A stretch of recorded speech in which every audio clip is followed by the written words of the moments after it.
रहमो करम की बरसात दोनों जहां में, सभी त्रिलोकियों में निरंतर करते रहते हैं। पर भाग्यशाली होते हैं जिनको उनका रहमो करम बरसता हुआ नजर आता है। जो रहमो करम को देखते हैं, महसूस करते हैं, उन्हें ही परमानंद की प्राप्ति होती है। बातें करना, दिखावा करना सब फजूल है जब तक मालिक का परमानंद नहीं मिलता। क्या निशानी होती है? कुछ एक निशानियां उन साधकों में नजर आने लगती हैं जो मालिक से बेइंतहा मोहब्बत करते हैं। कभी किसी भी बात पे वो अहंकार नहीं करते, उनके अंदर खुद ही नहीं होती। मालिक चाहे कितनी भी उनके कार सवारे या उनके द्वारा कार सवारे, उनमें कभी ये मैं तो आती ही नहीं कि मैंने किया, मैंने वो किया, मैंने ये किया। सब अपने सतगुरु मौला पे छोड़ते हैं। वो मालिक के रजा को सर्वोपरि मानते हैं। कभी गुस्सा नहीं आता भक्त जन को। संत पीर फकीर के लोग सोचते हैं उनको गुस्सा क्यों आ जाता है। कबीर जी ने लिखा है, संतों का क्रोध दाती है, लोगों का प्यार भी घाती है। क्यों आ जाता है? मालिक ऐसी नजर दे दे कुछ घंटे के लिए कि आप जिस आदमी को देखो आपको पता चले कि उसके साथ आने वाले टाइम में क्या होने वाला है। आप उसे समझाएं, हाथ जोड़ें, मिन्नत करें, वो ना माने, पर आपने भला करना ही करना है, आपको ये हुक्म हो कि भला करना ही करना है, तो आपको गुस्सा तो आएगा ही। फिर आप गुस्से में कहेंगे कि तू ऐसा क्यों नहीं, ये वो फलां। चलो क्या पता गुस्से में ही कोई मान जाए। मान गया तो मानने वाले का बेड़ा पार। फकीर को थोड़ा यही कह देंगे ये तो गुस्सैल है, क्या फर्क पड़ता है। इसलिए संतों को गुस्सा आता है। कभी कभार किसी बुरे काम के लिए नहीं, पर्सनल अपनी सेवा के लिए लड़ते नहीं। वो कोई बात सख्त लफाज, सिख धर्म की पवित्र गुरबाणी ले लो, उसमें लिखा हुआ है गुस्से में ही कहिए, सख्त लफाज कहिए, जो मर्जी आप कह लीजिए कि जो राम नाम नहीं जपते वो गधे हैं, वो जो खाते हैं वो सुअर की तरह खाते हैं गंदगी। अब इससे सख्त लफाज क्या होंगे। बोलते हैं कुत्ते की तरह भौंकते हैं, सोचते हैं सांप की तरह विष घोलते हैं। तो ये सख्त अल्फाज नहीं तो क्या है। तो वो कोई गलत करने के लिए नहीं।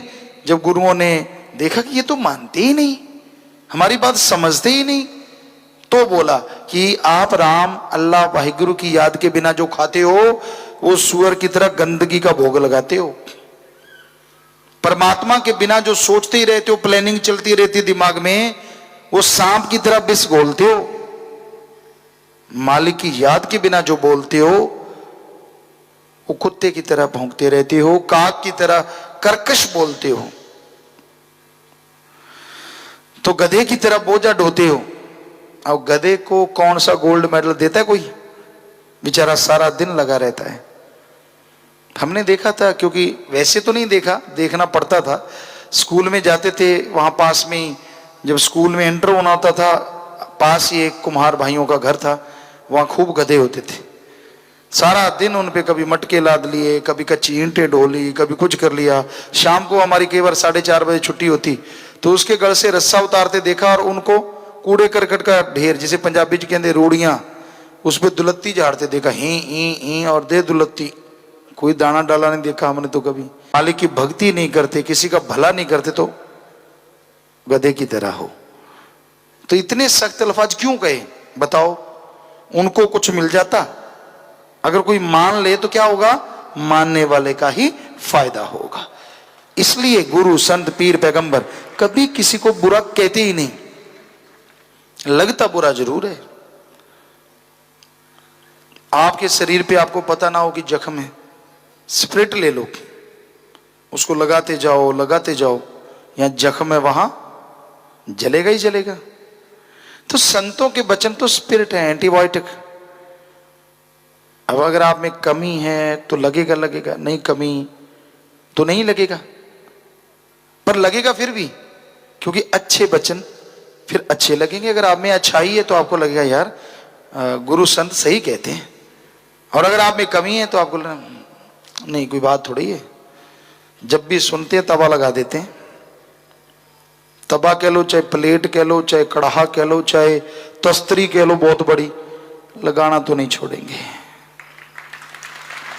सवाल पैदा ही नहीं होता, ये कैसे हो सकता है कि हम अपनी ड्यूटी छोड़ दें? आप छोड़ सकते हो, आप अपना रास्ता बदल सकते हो, हमें हमारा खस्म नहीं बदलने देगा जो दोनों जहां का दाता है, जिसने अपना रूप बनाया है। हम में तो कोई ताकत नहीं, हम तो कुछ भी नहीं कर सकते। हमने तो साफ लिखा था जब गुरुगद्दी पे भी सतगुरु मौला ने बिठाया, ना हम कुछ कर सके ना ही हम कुछ जान, जो किया कर रहे करेंगे शास्त्र नाम जी, भयो संत ही संत। तो कहने का मतलब सतगुरु मौला ने ही बनवाना, उसने ही सब कुछ करवाना होता है। तो गुरु कैसे छोड़ दे? सच कहना, पर कभी उसको बुरा ना माना करो। शांत हो जाओ, किसी को पता ही ना चले, पर तौबा कर लो अकेले में या अपने गुरु के सामने कि हे मेरे मालिक, हे मेरे पीर, हे मेरे रहमत करवाने वाले दाता, आइंदा से मैं ये गुनाह नहीं करूंगा। तो फिर वैसी बात आपको कभी पीड़ होगी ही नहीं, दर्द होगा ही नहीं। तो ये तो बात है कलयुग के शिष्यों की। गुरु सोच के बोले, और गुरु कहता है पहले तोलो फिर बोलो। वो शिष्यों को कहता है कि आप कभी भी समाज में रहते हो, कुछ भी कहते हो, आप पहले तोलो, उसको तोल लो और फिर बोलो, ताकि आपका कोई गलत असर ना हो। पर आज कलयुग है, आज शिष्य कहते गुरु जी पहले तोलो फिर बोलो, सीधा मत भजन कर देना, देख लो क्या किया जाए। हम तो कहीं बोलते ही नहीं, आप कहते हो हम तो कुछ ही नहीं बोलते, पर क्या करें। साईं मस्ताना जी महाराज भी कहा करते थे कि भाई वो अंदर वाला कहता है बोल, कह, ऐसे कर, हम कौन होते ना करें, फिर हमारी क्या मजाल। तो वो बात है भाई, हमें तो बात कहनी ही पड़ेगी। माइक की क्या ताकत कि हम बोलें और माइक आप तक ना पहुंचाए, सेल डाउन हो जाए तो बात अलग है। पहुंचा रहा है ना हर बात जो हम बोल रहे हैं, वैसे हम तो माइक हैं, बोल तो सतगुरु मौला रहा है, बात आप तक पहुंचेगी पहुंचेगी। आपको एलर्जी करती है तो मालिक से दुआ करेंगे, आप सुमन करें, एलर्जी बंद हो जाएगी। आपको अच्छी लगती है तो मालिक से दुआ करेंगे, हर बात अच्छी लगने लग जाए, आप इतने अच्छे बन जाओ। हमने तो दुआ ही करनी है, कोई बद्दुआ नहीं देनी। कोई जालसाजी करे, कोई स्कीमें बनाए बैठे हैं लोग, कई तरह की स्कीम बना के, योजना बना के, ऐसे करेंगे फिर ऐसे करेंगे फिर ऐसे करेंगे। वो कसम पहले ही बता देता है कि ये लोग ऐसा कर रहे हैं, पर क्या करें, नाम लेके तो नहीं ना किसी को कुछ कह सकते, शरेआम आपके सामने कह ही रहे हैं। तो ऐसा घोर कलयुग आ गया है, भयानक समय। तो आप इसमें सुमरन करें, भक्ति इबादत करें तो खुशियां मिलेंगी, मालिक की कृपा दृष्टि बरसेगी, मालिक रहमो करम से नवाजेंगे। और जो भक्तजन होते हैं, साधक होते हैं, वो बहसबाजी नहीं करते, अपनी बढ़ाई के लिए चमत्कार नहीं सुनाते। आपने सुने होंगे कैसे लुटिया डूब जाती है उनकी, जो फिर बड़बोले होते हैं। मालिक जब सब कुछ दिखा देता है, ये नहीं दिखाता कि तू बेमुख होगा, ये नहीं दिखाता कि तू अपने पैरों पे कुल्हाड़ी मारेगा, ये नहीं दिखाता कि तू निंदक बनेगा। ये क्यों नहीं दिखाया मालिक ने? फिर बाकी सारी चीजें तो दिखा दी। तो ये सब बकवास होता है, झूठ होता है। कई लोग इतने चालाक चालबाज होते हैं, उन्हें कोई अनुभव नहीं होता रूहानियत का। पर आप में से कोई भी एक दूसरे को अगर ये सुनाए, गुरुजी ने दर्शन दिए, मुझे ये वचन किए, फिर ऐसा हुआ, क्या आप उसको कहोगे झूठा है? नेचुरली नहीं कहोगे।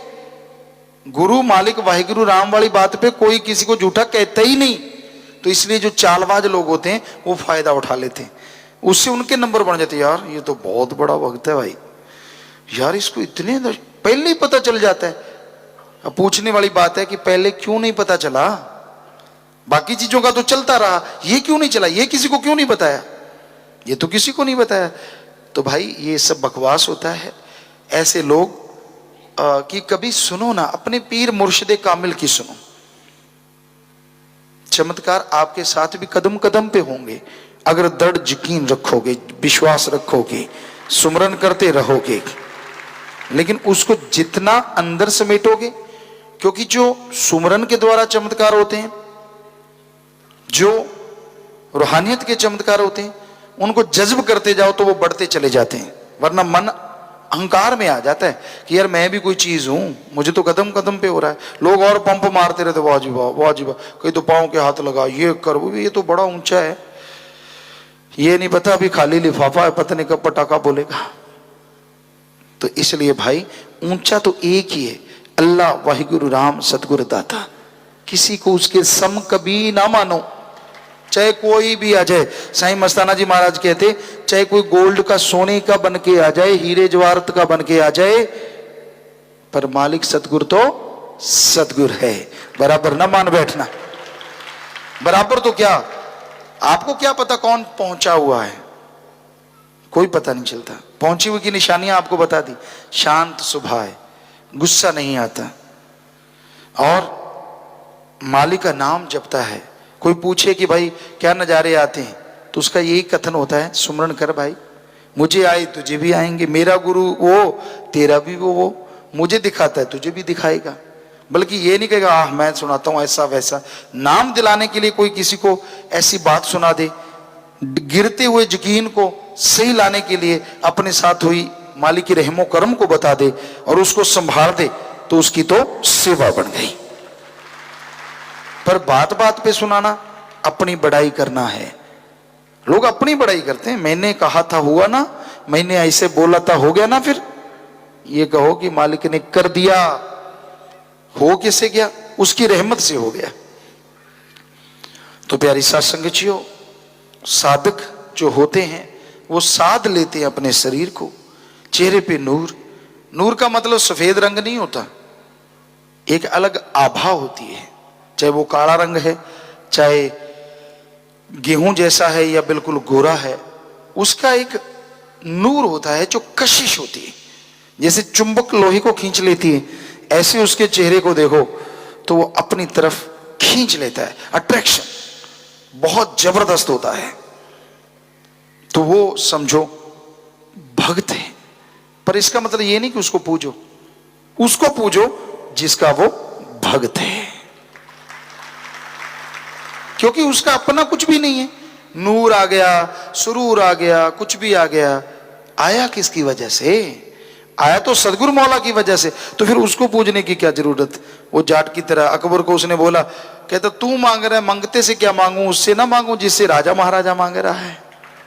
तो वो वाली बात है भाई, किसी का नूर देके आशिक ना हो जाओ, अपने गुरु सतगुरु पे यकीन रखो, क्योंकि उससे ही उसको मिला सब कुछ, तो वो आपको क्या दे देगा जिसने किसी और से लिया है। जरूरी है इस दौर में अपने आप को जानना, जरूरी है इस दौर में अल्लाह वाहिगुरु राम पे दृढ़ यकीन रखना। उस पे अगर दृढ़ यकीन आ गया तो बिगड़े से बिगड़े काम आपके चुटकियों में बनते चले जाएंगे। उस पे दृढ़ यकीन आ गया तो आपको जाना नहीं पड़ेगा, वो खुद आ जाएगा। उस पे दृढ़ यकीन आ गया तो ये मृत्यु लोक नहीं, आपके लिए निज धाम बन जाएगा। वो कहता है तन लगा सेवा में, तन लगा दीन दुखियों को उठा के हॉस्पिटल पहुंचाने में, अरे तन लगा कड़ा परिश्रम हक हलाल की रोजी रोटी खाने में, और मन लगा अल्लाह वाहिगुरु राम गौर खुदा रब की भक्ति इबादत में। अरे धन लगा नेकी भलाई पे, भूखे को खाना खिला दे, पैसे को पानी पिला दे, निआसरों का आसरा बना दे, खून दान कर, मरणोपरांत आंखें दान, शरीर दान कर, जीते जी गुर्दा दान। सो शाह सतनाम शाह मस्तान, सीधी सी बात, जिन्होंने ये सब सिखाया, ऐसे गुरु पीर फकीर पे दृढ़ यकीन करो, वो कभी भी आपको गलत गाइड करना तो दूर कभी सपने में आके भी नहीं कहेगा कि गलत चलो। ਧੰਨ ਧੰਨ ਸਤਿਗੁਰੂ ਤੇਰਾ ਹੀ ਆਸਰਾ। ਗੁਰੂ ਜੀ ਦੀ ਪਿਆਰੀ ਸੰਗਤ ਨੂੰ ਨਿਵੇਦਨ ਕੀਤਾ ਜਾਂਦਾ ਹੈ ਕਿ ਹਰ ਰੋਜ਼ ਸਤਸੰਗ ਸੁਣਨ ਦੇ ਲਈ ਸਾਡੇ ਚੈਨਲ ਡੇਰਾ ਸੱਚਾ ਸੌਦਾ ਨੂੰ ਸਬਸਕ੍ਰਾਈਬ ਕਰ ਲੈਣਾ ਜੀ।